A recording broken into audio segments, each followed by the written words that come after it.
The great hall of Silverpine Castle glowed with the light of 1,000 candles. Their flames danced against ancient stone walls, casting shadows that seemed to breathe with a life of their own. Outside, the full moon hung heavy and silver in the night sky, its light streaming through the tall windows like liquid mercury. Lady Elara stood at the edge of the gathering, her heart beating so loudly she was certain everyone could hear it. She smoothed the fabric of her ceremonial gown, a flowing dress of pale blue silk that made her feel more like a sacrifice than a participant. Around her, dozens of young women whispered and giggled, their excitement filling the air like the buzzing of honeybees. Tonight was the mating ceremony. Tonight, unmated wolves would find their destined partners under the blessing of the full moon. For most, this was a moment of joy and anticipation. For Elara, it felt like walking toward the edge of a cliff. She had no desire to be claimed tonight, no desire to feel the pull of a mate bond that would tie her to someone forever. She had seen what happened to women who were claimed by powerful wolves. They disappeared into their new lives, their own dreams and wishes fading like morning mist. Her mother had warned her in quiet moments when no one else was listening, that sometimes duty and desire were two very different things. The ceremony master, an elderly wolf with silver hair and knowing eyes, raised his staff. The murmur of conversation died away. Even the candles seemed to still their dancing. Tonight, under the blessing of the moon goddess, we gather for the sacred mating ceremony. His voice rang out, clear and ceremonial. When the bonding hour begins, those seeking their mates may walk freely. The moon goddess will guide true hearts together. Elara's stomach twisted. She glanced around the hall, her eyes moving past the eager faces of unmated males who lined the opposite side of the room. Some were young, barely more than boys. Others were seasoned warriors, their eyes sharp and assessing. And somewhere among them, she knew, were the high-ranking wolves. The ones with power and status. The ones who would see her noble bloodline as a prize to be won. She couldn't let that happen. She needed a plan.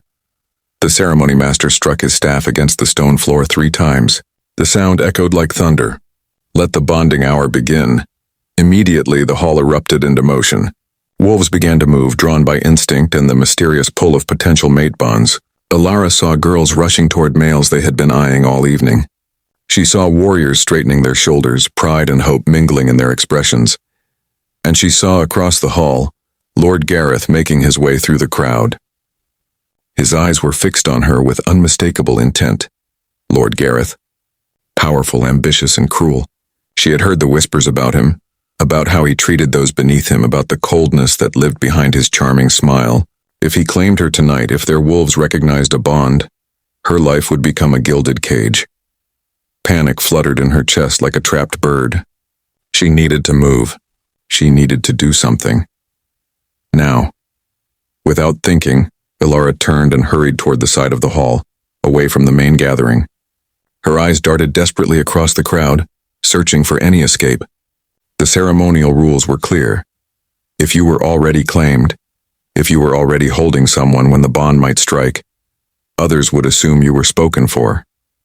At least for the moment, at least long enough to think.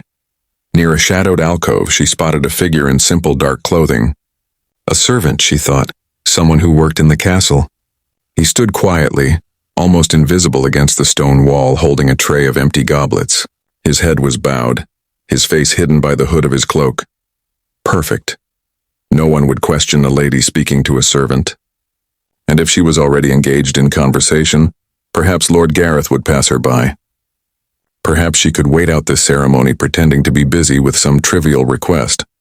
But as she drew closer, as Lord Gareth's approaching footsteps grew louder behind her, Elara realized that speaking wouldn't be enough. She could see him from the corner of her eye, his pace quickening, his intention clear. She did the only thing she could think of, the only thing that might save her. She stepped forward and wrapped her arms around the hooded servant, pressing herself against him in what she hoped looked like an embrace between people who had already found each other.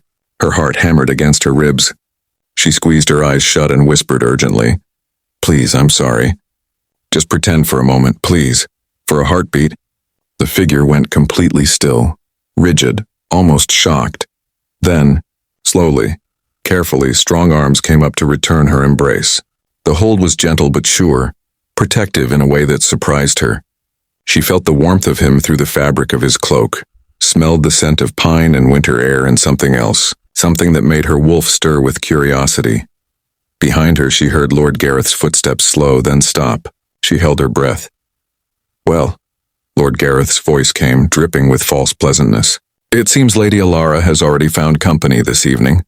How unfortunate." There was a long pause. Then his footsteps retreated, moving away through the crowd.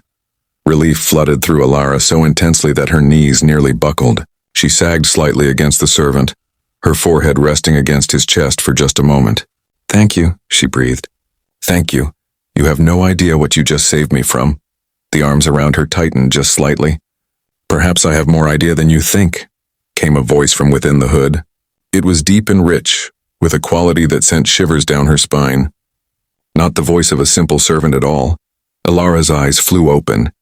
She started to pull back, to look up at the face she had assumed would be humble and forgettable. But the figure kept his head bowed, the hood still shadowing his features. "The bonding hour is not yet over, my lady," he said quietly.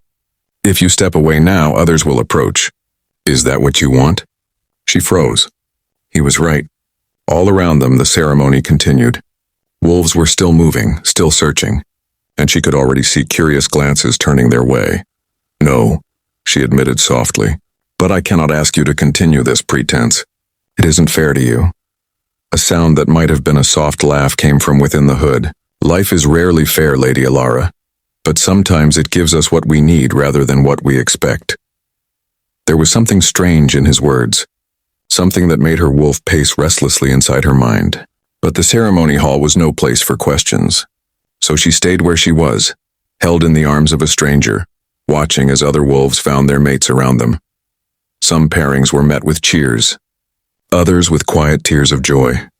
The air grew thick with the magic of forming bonds, with promises spoken and accepted under the moon's blessing. And through it all, the hooded figure held her. Not demanding, not pushing, just present, just there. When the ceremony master finally struck his staff again, signaling the end of the bonding hour, Elara felt the tension in the hall slowly ease. The formal part of the evening was over. Now there would be celebration, feasting, and the official announcement of new pairings. She stepped back carefully, finally able to look up at the person who had helped her. "I don't even know your name," she said. "I should thank you properly. You saved me from a fate worse than—" The figure reached up and slowly lowered his hood. Elara's words died in her throat.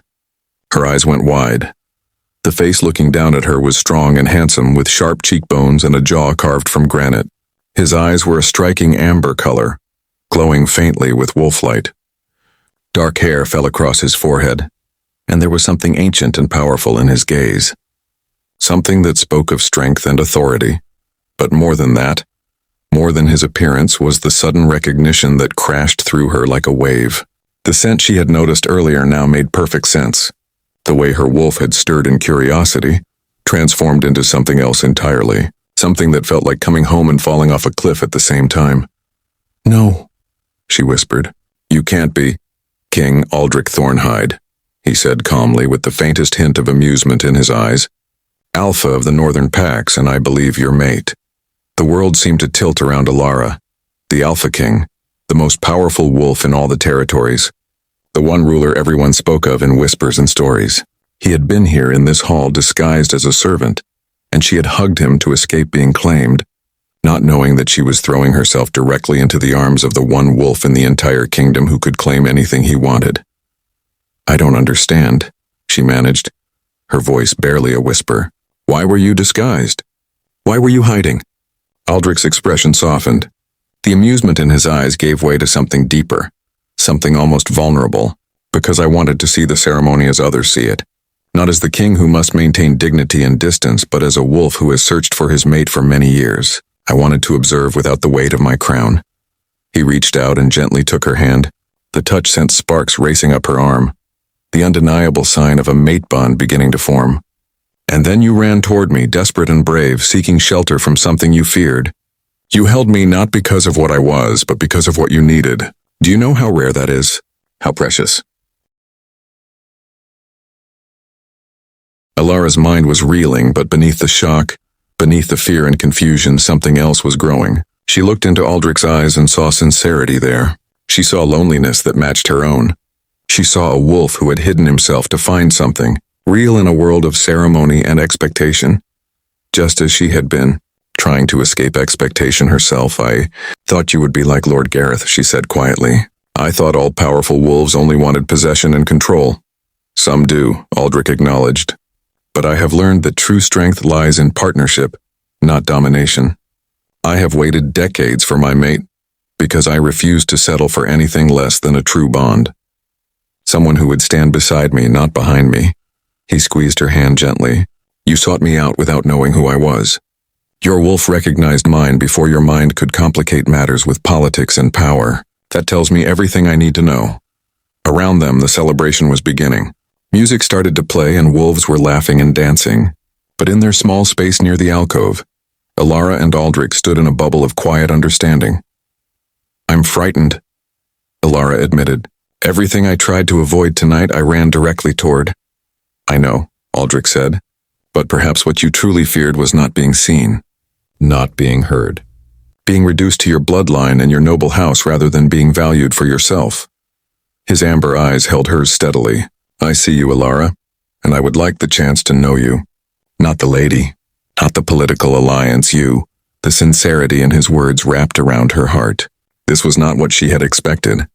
But as her wolf finally settled, content and certain, Elara realized that sometimes the thing we run from leads us exactly where we need to be. She took a breath, then smiled. A real smile, perhaps the first genuine one she had worn all evening. "I would like that too." As the moon continued its journey across the sky, the Alpha King and his unexpected mate stood together, their bond beginning to weave itself into existence. Not through force or ceremony, but through choice and recognition, through a desperate hug in the shadows that had brought two lonely wolves into the light. And somewhere, Elara thought, the moon goddess must have been smiling.